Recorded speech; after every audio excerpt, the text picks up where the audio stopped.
ಇವತ್ತು ವಿವೇಕ ವಿದ್ಯಾಸಂಸ್ಥೆಯ ಶಾಲಾ ವಾರ್ಷಿಕೋತ್ಸವ ಸಮಾರಂಭದ ವೇದಿಕೆ ಮೇಲಿರುವಂಥ ನನ್ನ ತಂದೆ ಸಮಾನರು, ಹಿರಿಯರು, ಮಾಜಿ ಶಾಸಕರು, ಮಂಡ್ಯದ ಅಭಿವೃದ್ಧಿಯ ಅಧಿಕಾರಿಗಳಾದ ಶ್ರೀನಿವಾಸಣ್ಣನವರೇ, ನನ್ನ ಪ್ರೀತಿಯ ಸ್ನೇಹಿತರು, ಬಹಳ ಕಷ್ಟಪಟ್ಟು ಮೇಲೆ ಬಂದು ಕರ್ನಾಟಕದ ಹೆಸರಾಂತ ನ್ಯೂಸ್ ಚಾನಲನ್ನು ಮಾಡಿ ಕರ್ನಾಟಕದ ಜನರ ಕಷ್ಟಗಳಿಗೆ ಮಿಡಿತಾ ಇರುವಂಥ ರವಿಕುಮಾರ್ ಅವರೇ, ನನ್ನ ಹಳೆಯ ಗೆಳೆಯರು, ಗರುಡಮಾಲ್ನ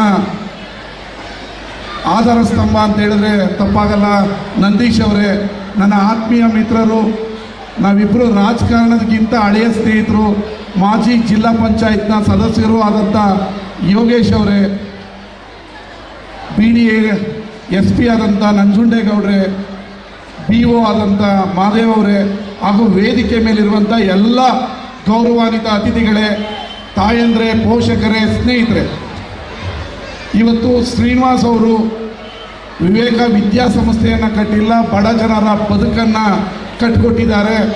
ನಿಮಗೆ ಬರೀ ಇದು ಪಾಠ ಅಲ್ಲ, ಇದು ಬದುಕು, ಜೀವನ ಮತ್ತು ನಿಮಗೆ ಮುಂದಿನ ದಾರಿದೀಪ. ಮಕ್ಕಳಿಗೆ ಇಬ್ಬರು ಮಾತ್ರ ಒಳ್ಳೆಯದನ್ನು ಹೇಳ್ತಾರೆ, ನಿಮ್ಮ ತಂದೆ ತಾಯಿಗಳು ಮತ್ತು ಶಿಕ್ಷಕರು, ಇವರಿಬ್ಬರೇ ನಿಮಗೆ ಜೀವನದಲ್ಲಿ ಒಳ್ಳೆಯದಾಗಲಿ ಅಂತೇಳಿ ಬಯಸೋದು. ಅದೇ ರೀತಿ ಈ ಅಂಕೆರೆಯಲ್ಲಿ ಯಾವುದೇ ಇಂಟರ್ನ್ಯಾಷನಲ್ ಶಾಲೆಗೆ ಕಡಿಮೆ ಇಲ್ಲದಂತೆ ಉಚಿತವಾಗಿ ಶಿಕ್ಷಣವನ್ನು ಕೊಡೋದು ಅಂತ ಹೇಳಿದ್ರೆ ಅಷ್ಟು ಸುಲಭ ಅಲ್ಲ. ಅದ್ರ ಜೊತೆಗೆ ಹಾಸ್ಟೆಲನ್ನು ಕೊಡ್ತಾ ಇದ್ದಾರೆ. ಇದೊಂದು ಮಹಾ ಸಾಧನೆ. ಆ ಸಾಧನೆಯ ಸಾಧಕ ಅಂತ ಹೇಳಿದ್ರೆ ನಮ್ಮ ಸೀನಣ್ಣ. ಆ ಸೀನಣ್ಣನಿಗೆ ಇನ್ನೂ ಆಯುಷು, ಆರೋಗ್ಯ, ಅಂತಸ್ತು ಎಲ್ಲವನ್ನು ಕೊಡಲಿ. ನಿಮ್ಮಂಥ ಇನ್ನಷ್ಟು ಸಾವಿರಾರು ವಿದ್ಯಾರ್ಥಿಗಳಿಗೆ ಶಿಕ್ಷಣವನ್ನು ಕೊಡಲಿ. ನೀವೆಲ್ಲ ಶಿಕ್ಷಣವನ್ನು ತಗೊಂಡು ಓದಿ ಮುಂದೆ ಈ ಊರಿಗೆ, ಈ ಶಿಕ್ಷಣ ಸಂಸ್ಥೆಗೆ, ನಿಮಗೆ ವಿದ್ಯೆ ಕೊಟ್ಟ ಗುರುಗಳಿಗೆ ಒಳ್ಳೆಯದನ್ನು ಮಾಡಬೇಕು. ನೀವೆಲ್ಲ IAS, IPS, ಮಾಸ್ಟ್ರು, ನಿಮ್ಮ ಡಾಕ್ಟ್ರುಗಳಾಗಿ ಈ ಊರಿಗೆ ಬಂದಾಗ ಅದನ್ನು ನೋಡೋದೇ ಭಾಳ ಸಂತೋಷದ ಸಂಭ್ರಮ ಅಂತ ಹೇಳಿದ್ರೆ ತಪ್ಪಾಗಲ್ಲ. ಇಡೀ ಮಂಡ್ಯದಲ್ಲಿ 15 ವರ್ಷಗಳ ಕಾಲ ಯಾವುದೇ ಕಪ್ಪು ಚುಕ್ಕೆ ಇಲ್ಲದೆ ಭ್ರಷ್ಟಾಚಾರ ರಹಿತವಾಗಿ ರಾಜಕಾರಣವನ್ನು ಮಾಡಿದರೆ ಅದು ಸೀನಣ್ಣ ಮಾತ್ರ.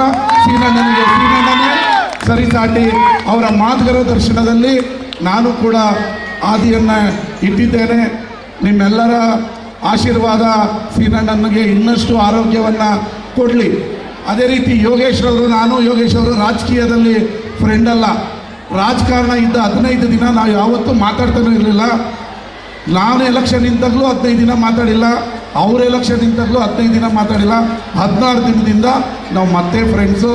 ನಾವಿಬ್ಬರು ಒಂದೇ ವೃತ್ತಿಯವರು, ಹೊಟ್ಟೆಪಾಡಿಗೆ ವೃತ್ತಿ ಮಾಡಬೇಕಲ್ಲ, ನಾವಿಬ್ಬರು ಒಂದೇ ವೃತ್ತಿಯವರಾಗಿರೋದ್ರಿಂದ ನಮ್ಮಿಬ್ಬರ ಪ್ರೀತಿ, ಸ್ನೇಹ ಅಣ್ಣ ತಮ್ಮರಿಗಿಂತ ಜಾಸ್ತಿ ಇದೆ. ಅವ್ರಿಗೂ ಒಳ್ಳೆಯದಾಗಲಿ. ಮಕ್ಕಳು ಒಂದು ಡ್ಯಾನ್ಸ್ ಆಡೋದನ್ನು ನೋಡಿದೆ. ಅದರಲ್ಲಿ ನಾಲ್ವಡಿ ಕೃಷ್ಣರಾಜ ಒಡೆಯರ್ ಅವರ ಸೀಕ್ವೆನ್ಸಲ್ಲಿ ಮಂಡ್ಯಗೆ ಶುಗರ್ ಫ್ಯಾಕ್ಟ್ರಿ ಕೊಟ್ಟರು ಅಂತ ಹೇಳಿ ನೋಡಿದೆ. 100 ವರ್ಷಗಳ ಇತಿಹಾಸ ನಮ್ಮ ಶುಗರ್ ಫ್ಯಾಕ್ಟ್ರಿಗೆ. ನಾಲ್ವಡಿ ಕೃಷ್ಣರಾಜ ಒಡೆಯರ್ ಮಹಾರಾಜರು ಬಿಟ್ಟರೆ ನಮ್ಮ ಮುಖ್ಯಮಂತ್ರಿಗಳು 500 ಕೋಟಿ ರೂಪಾಯಿಯಲ್ಲಿ ಹೊಸ ಸಕ್ಕರೆ ಕಾರ್ಖಾನೆಯನ್ನು ಕೊಡಲು ಬಜೆಟಲ್ಲಿ ಘೋಷಣೆ ಮಾಡಿದ್ದಾರೆ. ಇದು ಮಂಡ್ಯದ ಜನರ ಜೀವನದ ಪ್ರಶ್ನೆ.